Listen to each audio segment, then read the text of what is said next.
যদি আপনারা রুগী হইতে চান, কারণ ডাক্তার বাঁচাতে হবে, হাসপাতাল বাঁচাতে হবে, এমার্জেন্সি বাঁচাতে হবে, ওষুধ কোম্পানিরে বাঁচাইতে হবে, ফুড ইন্ডাস্ট্রিকে বাঁচায় রাখতে হবে, নাহলে তো ব্যবসাপাতি হবে না।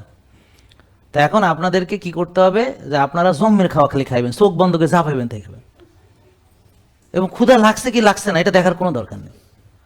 আউশ মিটে খাইতে হবে, মানে মনে যা চায়, বুঝছেন, কোনোটা বাদ দিয়ে খাবেন না। রাস্তাঘাটে যেটা পাবেন, ফুচকা বেলপুরি সেখান থেকে শুরু করে একেবারে সেরাটন টেরাটন যত টন টান আছে সব ফাটা ফেলাবেন খাইয়া। কথা বুঝতে পারছেন? পিজা বার্গার যা আছে সামনে পাইবেন, কোক ফান্টা যা পাইবেন, বাচ্চারা চিপস জুস চকলেট আইসক্রিম যা পাবি খাবি, ঠিক আছে? খালি খাইবেন খাইবেন আর খাইবেন। তো এখন এইভাবে খাবেন, জম্মের খাওয়া, হ্যাঁ খাইবেন। এইগুলো 1 2, বেশি বেশি টেনশন করতে হবে। কে কারছে বেশি টেনশন করে এটা নিয়ে একটা কম্পিটিশন আয়োজন করবেন, ওখানে কে কত বড় টেনশনকারী এটা নিয়ে একটা অনুষ্ঠান হবে, এবং ওখানে সেরা পুরস্কার পাবে যে সবচেয়ে বেশি টেনশন করতে পারে।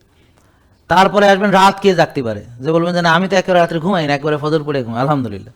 আমি তো ফজরও পড়ি না, একেবারে সকাল 9টা 10টায় যে ঘুমাই আর সারাদিন ঘুমাই, এরকম হলে আরও ভালো। হ্যাঁ, তা এই আর হলো ওই অলসতা করতে হবে, মানে কিচ্ছু করা যাবে না। গোপাল ভাঁড়ের ওই যে অলসের গল্প শুনছেন না, এরকম কুটা গাছ ছেড়ে 2 ভাগ করবে না, কোনো কাজ কাম করবে না, খালি টেনশন করবে, রাত জাগবে আর খালি খাবে। এইগুলো যদি সঠিকভাবে করতে পারেন, ইনশাল্লাহ আপনারা রুগী হয়ে যাবেন।